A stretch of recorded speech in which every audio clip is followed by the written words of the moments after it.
हर हर महादेव, जय महाकाल। कहते हैं रात के अंधेरे में कोई तुम्हारा नाम लेकर बुलाए तो जवाब मत देना। आपने काफी बार ये अपने बुजुर्गों से जरूर सुना होगा, क्योंकि हो सकता है वो इंसान नहीं हो।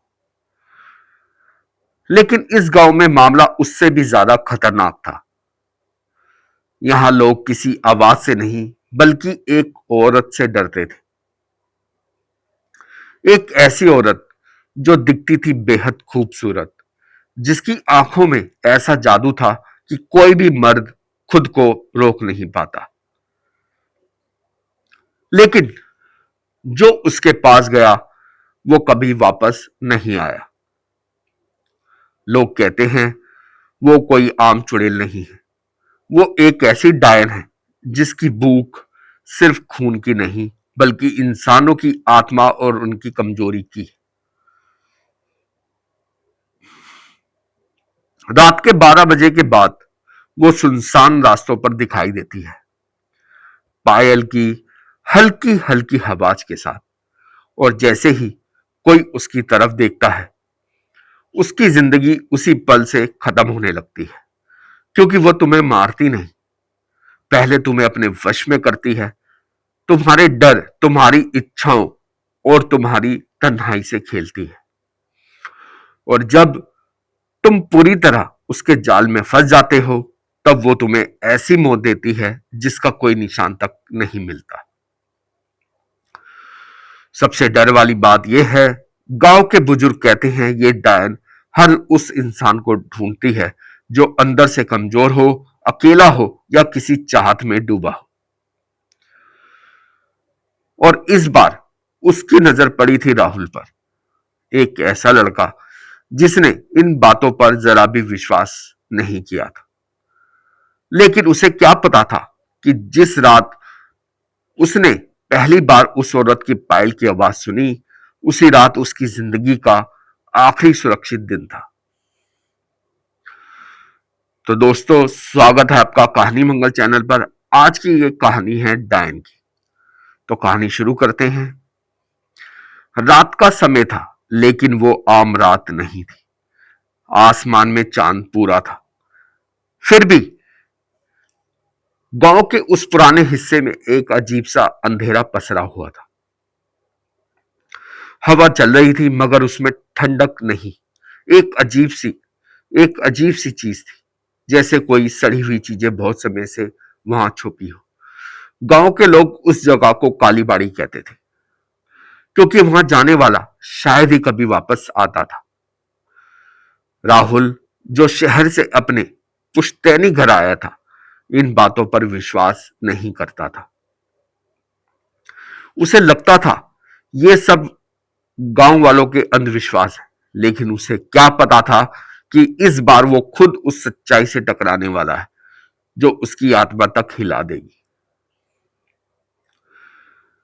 एक रात जब सब सो चुके थे, राहुल को अपने कमरे के बाहर पायल की हल्की हल्की आवाज सुनाई दी। उसने सोचा शायद कोई औरत होगी, लेकिन जैसे ही उसने दरवाजा खोला, बाहर कोई नहीं था। बस एक ठंडी हवा का झोंका जो उसके चेहरे से टकराया और उसके शरीर में सिरहन दौड़ गई। अगली रात वही आवाज फिर आई। इस बार राहुल धीरे धीरे बाहर निकला। आंगन में एक औरत खड़ी थी, लंबा घूंघट, सफेद साड़ी और उसके पैरों में पायल। कौन हो तुम? राहुल ने उससे पूछा। वो औरत धीरे धीरे उसकी तरफ बढ़ने लगी। जैसे ही वो पास आई, राहुल की सांसें थम गई। उसका चेहरा बेहद खूबसूरत था, लेकिन उसकी आंखें आंखें हल्की सी लाल, हल्की गहरी काली, जैसे उनमें कोई अंधेरा जिंदा हो। मैं तुम्हारा इंतजार कर रही थी, उसने धीमी सी आवाज में राहुल से कहा। उसकी आवाज में एक अजीब सा खिंचाव था, जैसे कोई जादू हो। राहुल चाहकर भी वो खुद को रोक नहीं पाया। वो उसके और करीब चला गया। उस औरत की सांसें गर्म थी, लेकिन उसके शरीर से एक अजीब सी ठंडक निकल रही थी। अचानक उसने राहुल का हाथ पकड़ लिया। उसका जो स्पर्श था, उसने जब राहुल को छुआ तो ऐसा लगा जैसे किसी बर्फ ने उसका हाथ पकड़ लिया। तुम बहुत अकेले हो, मैं तुम्हारी तन्हाई दूर कर दूंगी, ये उस औरत ने राहुल से कहा। राहुल के अंदर जैसे कोई और ही ताकत जाग गई थी। उसकी आंखें सुस्त होने लगी और वो उस औरत के बस में आता जा रहा था। तभी अचानक गांव के मंदिर की घंटी जोर से बजी और उसी पल उस औरत का चेहरा बदलने लगा। उसकी खूबसूरती गायब हो गई, आंखें और काली हो गई, दांत लंबे और नुकीले हो गए और उसका मुंह खून से भरा हुआ था। तू भी बाकी मर्दों की तरह मेरी भूख मिटाएगा? उसने एक डरावनी हंसी के साथ कहा उसको। राहुल की हालत खराब हो गई। अब उसे समझ में आ गया था ये कोई औरत नहीं बल्कि एक डायन है, जो मर्दों को अपने जाल में फंसाकर उनकी जान ले लेती है। गांव के बुजुर्ग कहते थे कि सालों पहले एक औरत उसके पति ने धोखा दिया था और उसे जिंदा जला दिया गया। मरते वक्त उसने कसम खाई थी कि वो हर मर्द से बदला लेगी और उसकी आत्मा एक ऐसी डायन बन गई जो अपनी अधूरी वासना और बदले की आग में जल रही थी।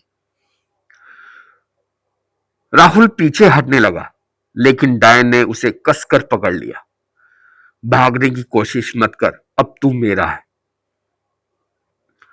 उसकी आवाज अब और भी भयानक हो चुकी थी। तभी राहुल को अपने दादा की बात याद आई। अगर कभी काली बाड़ी में कोई अजीब औरत दिखे तो उसकी आंखों में मत देखना और भगवान का नाम लेना। राहुल ने अपनी आंखें बंद की और जोर जोर से हनुमान हनुमान जी का नाम लेने लगा और हनुमान चालीसा पढ़ने लगा। डायन चीखने लगी।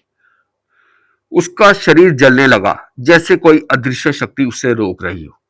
नहीं, उसकी चीख पूरे गांव में गूंज उठी और अचानक वो गायब हो गई। राहुल जमीन पर गिर पड़ा, पसीने से लथपथ। सुबह जब गांव वालों को यह बात पता चली तो सब सन्न रह गए, क्योंकि आज तक जो भी उस डायन के पास गया वो कभी वापस नहीं आया। लेकिन उस रात के बाद राहुल की जिंदगी कभी पहले जैसी नहीं रही, क्योंकि कई बार आधी रात को उसे फिर वही पायल की आवाज सुनाई देती और कभी कभी उसे लगता कोई उसके कान के पास आके हल्की सी आवाज में कह रहा है, मैं वापस आऊंगी तेरी अधूरी रात पूरी करने। उस रात के बाद राहुल बच तो गया, लेकिन सच कहे तो वो कभी पूरी तरह बच नहीं पाया, क्योंकि कुछ जो चीजें होती हैं शरीर को नहीं, सीधे आत्मा को छू जाती हैं और वो निशान जिंदगी भर नहीं मिटते। गांव वाले आज भी उस काली बाड़ी के पास जाने से डरते हैं। सूरज ढलते ही वहां सन्नाटा छा जाता है और कोई भी उस रास्ते से अकेले गुजरने की हिम्मत नहीं करता। लेकिन आज भी डर वाली बात यह है कि कई लोग ने कसम खाकर कहा है कि आधी रात को आज भी वहां से पायल की आवाज आती है और कभी कभी हवा के साथ एक धीमी सी हल्की सी आवाज सुनाई देती है, मैं अभी यही हूं। कहते हैं वो डायन कभी नहीं मरी, बस अपने अगले शिकार के इंतजार में है। और अगर कभी रात के अंधेरे में तुम्हें कोई अनजान अनजान औरत दिखाई दे और तुम्हें हल्की सी आवाज में कहे कि आओ मेरे पास, और तुम्हें देखकर मुस्कुराए, तुम्हारा नाम लेकर बुलाए, तो भूल कर भी उसके पास मत जाना, क्योंकि हो सकता है वो तुम्हारी जिंदगी की आखिरी रात हो। तो अपना ध्यान रखिए, क्योंकि आपने अपने बुजुर्गों से सुना होगा कि रात को हमें कोई पीछे से आवाज दे, एक बार दे मत सुनना, दो बार दे मत सुनना, तीसरी बार जब दे तब आप सुन सकते हैं। आपने ऐसी बातें सुनी होंगी अपने बुजुर्गों से। तो ध्यान रखिए, सतर्क रहिए। वीडियो पसंद आई तो लाइक करें, चैनल को सब्सक्राइब करें। एक बार जरूर प्यार से बोलिए, हर हर महादेव, जय महाकाल। धन्यवाद।